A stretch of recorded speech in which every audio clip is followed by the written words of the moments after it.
A graça e paz, bem-vindo a mais um devocional onde nós lemos a Bíblia. Estamos lendo de Gênesis, Apocalipse, um pouquinho cada dia e refletindo naquilo que o Senhor tem para as nossas vidas.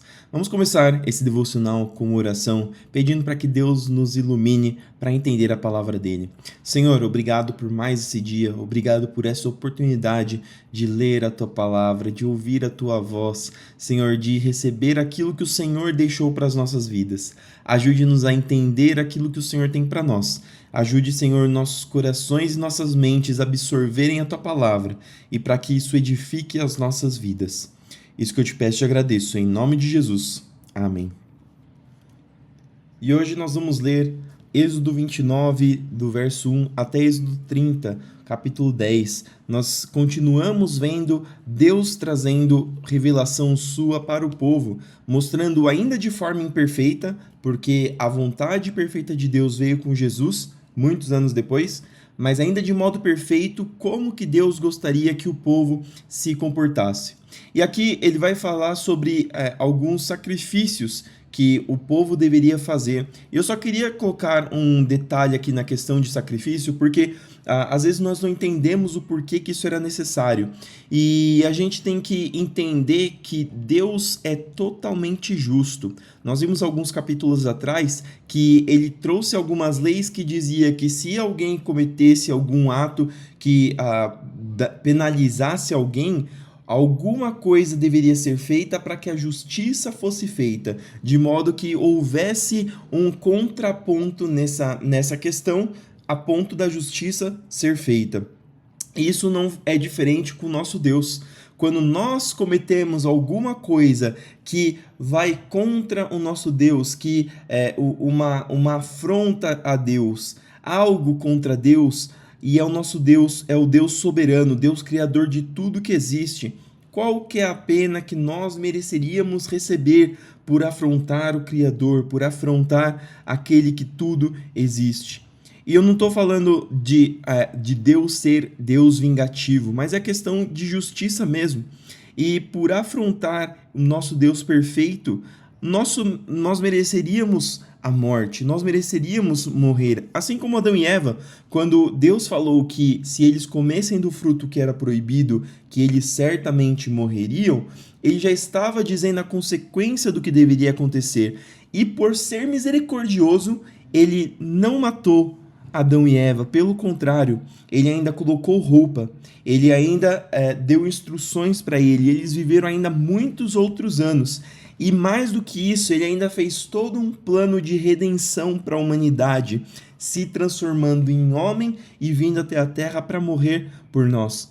Então, só que ainda tem esse caráter de justiça, enquanto Jesus não vinha para cumprir para pagar esse preço que estava sobre a humanidade, ainda assim precisava ter um contraponto para os pecados que as pessoas cometiam. E aí que entrava, Deus, pela sua misericórdia, permitia que o pecado ou a ira dele fosse descontada nos animais que eram sacrificados, porque a dívida de sangue precisava ser paga de alguma maneira. E Deus não se agradava com isso, porque mais para frente ele extinguiu esse sacrifício feito por sangue, feito por animais. E foi a partir da morte dele mesmo, encarnado em homem, que fez com que esses pecados fossem pagos de uma vez por todas. E hoje nós somos lavados e remidos pelo sangue de Jesus. E nós podemos nos achegar a Deus por conta de todo esse plano que ele fez. Mas enquanto o povo estava lá no deserto, Deus ainda estava concebendo na mente deles, no entendimento deles, qual que era o plano deles para a humanidade. E é a partir disso que nós vamos começar a ler Êxodo, que diz o seguinte: quando consagrar Arão e seus filhos para me servirem como sacerdotes, realize a seguinte cerimônia: tome um novilho e 2 carneiros sem defeito. Em seguida, usando farinha de trigo da melhor qualidade e sem fermento, faça pães, bolos misturados com azeite e pães finos untados com azeite. Coloque-os em um só cesto e apresente-os junto com o novilho e os 2 carneiros. Apresente Arão e seus filhos à entrada da tenda do encontro e lave-os com água. Vista Arão com as roupas sacerdotais, aquela que nós vimos ontem como que deveria ser, o colete apropriadamente dito e o peitoral. Amarre o cinturão do colete na cintura. Ponha-lhe o turbante na cabeça e prenda no devido lugar a tiara sagrada do turbante. Unja Arão, derramando o óleo da unção sobre a cabeça dele. Em seguida, apresente os filhos de Arão e vista-os com as respectivas túnicas. Amarre o cinturão em volta da cintura de Arão e de seus filhos, e coloque o turbante especial na cabeça de cada um. Assim, o direito de sacerdócio lhe pertencerá, por lei, para sempre. Deste modo, você consagrará Arão e seus filhos. Leve o novilho até a entrada da tenda do encontro, onde Arão e seus filhos colocarão as mãos sobre a cabeça do animal. Sacrifique o novilho na presença do Senhor à entrada da tenda do encontro. Com o dedo, coloque um pouco do sangue do animal nas pontas do altar e derrame o restante na base do altar. Tome cada gordura que envolve os órgãos internos, o lóbulo do fígado, os 2 rins e a gordura ao redor deles, e queime tudo no altar. Depois, tome o restante do novilho, incluindo o couro, a carne e os excrementos, e queime-o fora do acampamento, como oferta pelo pecado. Em seguida, Arão e seus filhos colocarão as mãos sobre a cabeça de um dos carneiros. Sacrifique o carneiro e derrame o sangue dele em todos os lados do altar. Corte o carneiro em pedaços e lave os órgãos internos e as pernas. Coloque-os juntos à cabeça e aos demais pedaços do corpo, e queime o animal inteiro no altar. Este é um holocausto ao Senhor, é aroma agradável, uma oferta especial apresentada ao Senhor. Tome outro carneiro e peça a Arão e seus filhos que coloquem a mão sobre a cabeça do animal. Sacrifique-o e coloque um pouco do sangue na ponta da orelha direita de Arão e seus filhos. Coloque também um pouco do sangue no polegar da mão direita e do pé direito de cada um deles. Derrame o sangue restante em todos os lados do altar. Recolha um pouco do sangue do altar e um pouco do óleo da unção, e asperja sobre Arão e seus filhos e sobre as roupas deles. Deste modo, tanto eles como as roupas serão consagrados.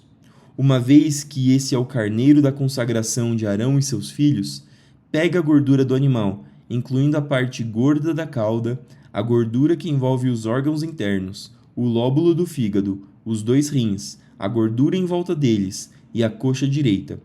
Pegue também um pão redondo, um bolo misturado com azeite e um pão fino de dentro do cesto de pães sem fermento, colocado na presença do Senhor. Coloque todo o alimento nas mãos de Arão e seus filhos, para que seja movido para o alto como oferta especial ao Senhor. Depois, tome os pães das mãos deles e queime-os no altar, junto com o holocausto. É aroma agradável, uma oferta especial apresentada ao Senhor. Separe o peito do carneiro da consagração de Arão e mova-o para o alto na presença do Senhor, como oferta especial para ele. Depois, tome-o para si, como sua porção. Divida as porções do carneiro da consagração, pertencentes a Arão e seus filhos, incluindo o peito e a coxa que foram movidos para o alto diante do Senhor, como oferta especial. No futuro, sempre que os israelitas moverem para o alto uma oferta de paz, uma parte delas deverá ser separada para Arão e seus descendentes. Será direito permanente deles e oferta sagrada dos israelitas para o Senhor. As roupas sagradas de Arão deverão ser preservadas para seus descendentes, que as vestirão quando forem ungidos e consagrados. Os descendentes que o suceder como sumo sacerdote vestirá essas roupas por 7 dias, quando entrar na tenda do encontro para servir no lugar santo. Tome o carneiro usado na cerimônia de consagração e cozinhe a carne dele em um lugar sagrado. Arão e seus filhos comerão a carne, junto com os pães do cesto, à entrada da tenda do encontro. Somente eles poderão comer a carne e o pão usados para sua expiação na cerimônia de consagração. Ninguém mais poderá consumir esses alimentos, pois são sagrados. Se sobrar alguma carne ou pão da consagração até a manhã seguinte, essa sobra deverá ser queimada. Não se deve comer esse alimento, pois é sagrado. E deste modo você realizará a consagração de Arão e seus filhos, de acordo com todas as minhas instruções.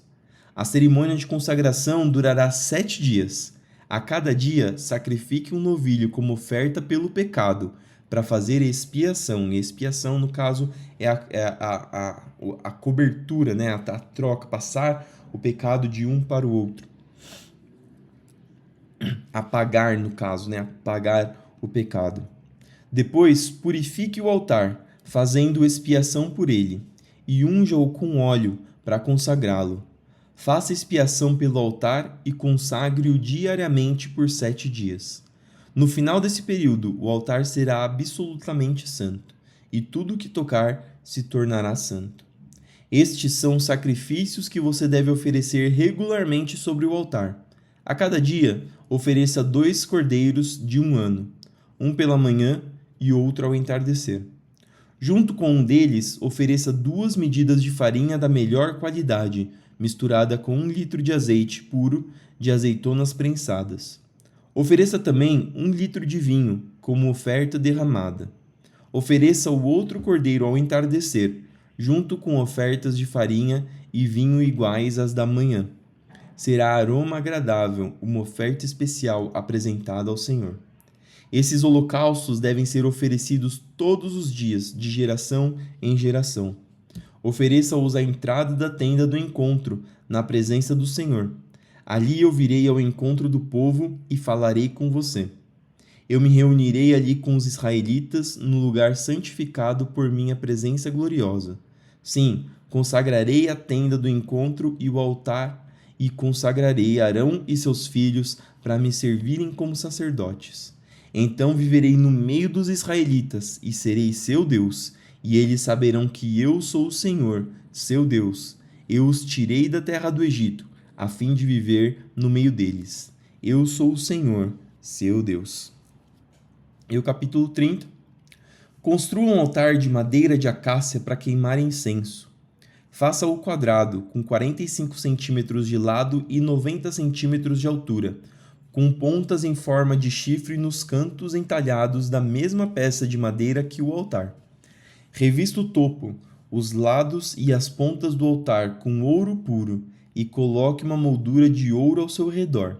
Faça 2 argolas de ouro e prenda-as nos lados opostos do altar, debaixo da moldura de ouro, para sustentar as varas usadas para transportá-lo. Faça as varas de madeira de acácia e revista-as com ouro. Coloque o altar de incenso diante da cortina que protege a arca da aliança, em frente à tampa da arca, o lugar de expiação, que cobre as tábuas da aliança. Ali eu me encontrarei com você. Todas as manhãs, quando cuidar das lâmpadas, Arão queimará incenso perfumado no altar. E todas as noites, quando acender as lâmpadas, ele queimará incenso novamente na presença do Senhor. Esse ato deverá ser repetido de geração em geração. Não ofereçam sobre o altar incenso algum que não seja sagrado, e não o usem para holocaustos, ofertas de cereal ou ofertas derramadas. Uma vez por ano, Arão fará expiação pelo altar, aplicando em suas pontas o sangue da oferta realizada para expiação pelo pecado do povo. Essa cerimônia será realizada todos os anos, de geração em geração, pois esse é o altar santíssimo do Senhor. Aqui são várias instruções que o povo recebe e que o povo segue fielmente. Existiam até algumas classes de pessoas que se atentavam aos mínimos detalhes disso. Os fariseus, por exemplo, eram um grupo de religiosos que se atentavam a todos esses detalhes e cumpriam à risca cada um desses detalhes.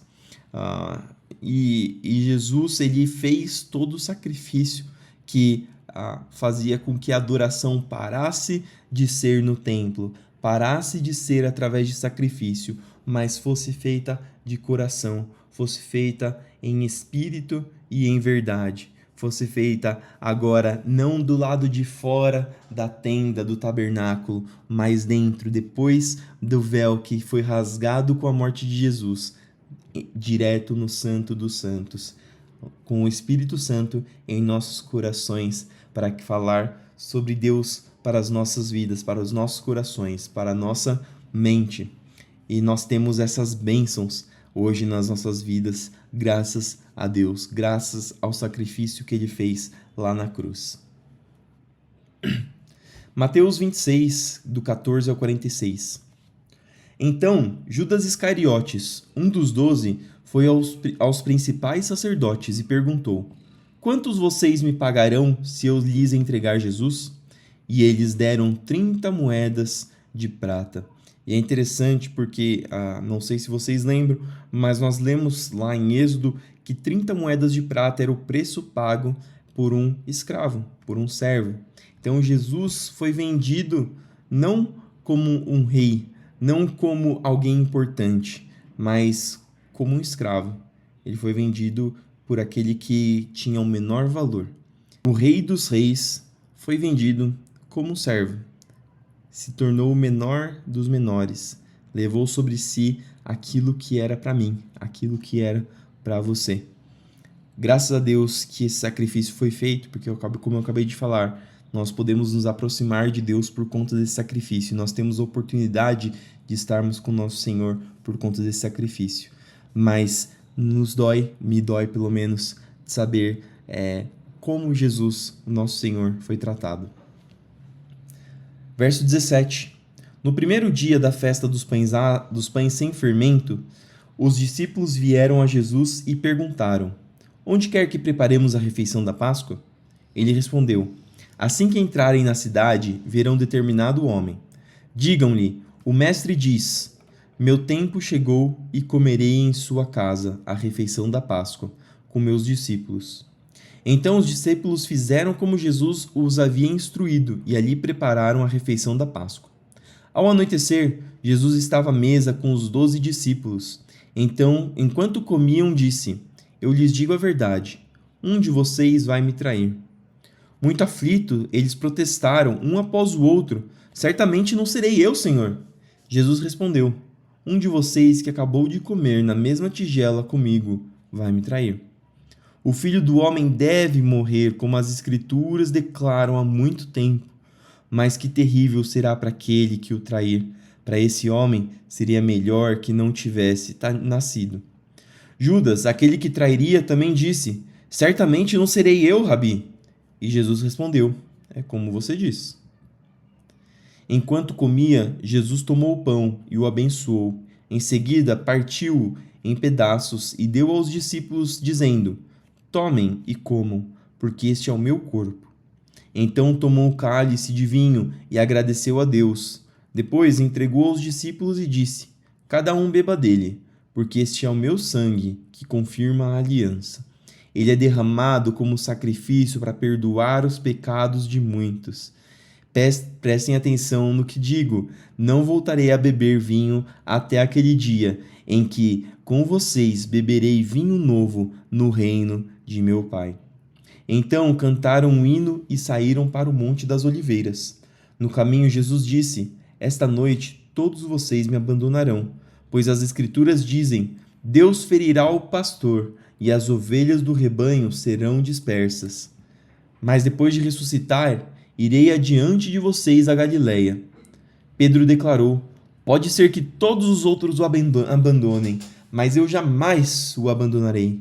Jesus respondeu: Eu lhe digo a verdade, esta mesma noite, antes que o galo cante, você me negará 3 vezes. Deus conhece o nosso coração melhor do que nós mesmos.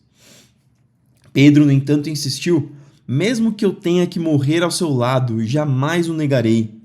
E todos os discípulos disseram o mesmo. Então Jesus foi com eles a um lugar chamado Getsêmani e disse: Sentem-se aqui enquanto vou ali orar. Levou consigo Pedro e os 2 filhos de Zebedeu e começou a ficar triste e angustiado. Minha alma está profundamente triste, a ponto de morrer, disse ele. Fiquem aqui e vigiem comigo. Ele avançou um pouco, curvou-se com o rosto no chão e orou. Pai, se for possível, afasta de mim este cálice. Contudo, que seja feita a tua vontade e não a minha. Depois voltou aos discípulos e os encontrou dormindo. Vocês não puderam vigiar comigo nem por 1 hora? Disse ele a Pedro. Vigiem e orem para que não cedam à tentação, pois o espírito está disposto, mas a carne é fraca. Então os deixou pela segunda vez e orou: Meu pai, se não for possível afastar de mim este cálice sem que eu o beba, faça-se a tua vontade. É interessante porque este cálice que Jesus diz, muitos dizem que alguns dizem que na realidade seria a crucificação. Mas Jesus sabia que ele teria que morrer para o pecado de muitos. Na realidade, esse cálice que Jesus diz seria o abandono de Deus, porque no momento em que Jesus estivesse sendo crucificado, no momento em que ele estivesse pegando sobre si todo o pecado de toda a humanidade, ele se tornaria o homem mais maldito que existiu. E Deus se afastaria dele, aquele que teve Deus presente na vida o tempo todo, aquele que era dependente de Deus, aquele que tinha uma intimidade grande com Deus pela primeira vez na vida, iria ficar longe do Pai, passando o momento mais difícil da sua vida e morrendo uma morte dolorosa, uma morte terrível. Por isso que o Senhor estava angustiado, não pelo que teria que passar.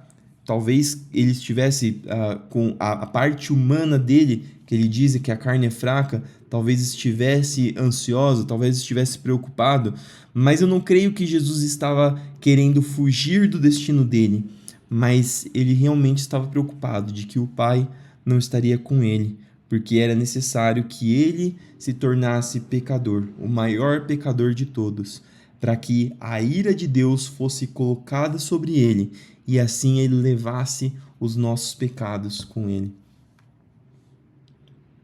Quando voltou pela segunda vez, encontrou-os dormindo de novo, pois não conseguiam manter os olhos abertos.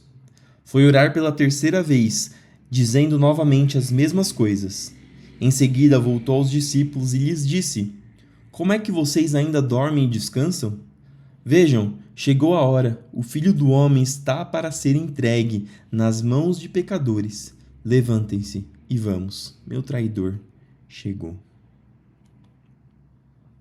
Salmos 31, do 19 ao 24. Grande é a bondade que reservastes para o que te temem. Tu a concedes aos que em ti se refugiam e os abençoas à vista de todos. Tu os escondes em tua presença, a salvo de todos que contra eles conspiram. Tu os proteges num abrigo, longe das línguas acusadoras. Louvado seja o Senhor, pois ele me mostrou as maravilhas de seu amor. Manteve-me a salvo numa cidade cercada de inimigos. Apavorado, clamei: Estou separado de tua presença. Mas ele ouviu minha súplica por misericórdia e respondeu ao meu clamor por socorro. Amem o Senhor, todos vocês que lhe são fiéis, pois o Senhor protege quem nele confia, mas castiga severamente o arrogante. Portanto, sejam fortes e corajosos, todos vocês que põem sua esperança no Senhor. E por fim, Provérbios 8, do 14 ao 26. O bom senso e o sucesso me pertencem. O discernimento e o poder são meus, aqui a sabedoria falando. Graças a mim, os reis governam e as autoridades emitem decretos justos. Com minha ajuda, as autoridades lideram e os nobres julgam com justiça. Amo os que me amam. Os que me procuram, por certo, me encontrarão. Tenho riquezas e honra, bens duradouros e justiça. Minha dádiva vale mais que ouro puro. Meu rendimento é melhor que a fina prata. Ando em retidão, nos caminhos da justiça. Os que me amam recebem riquezas como herança.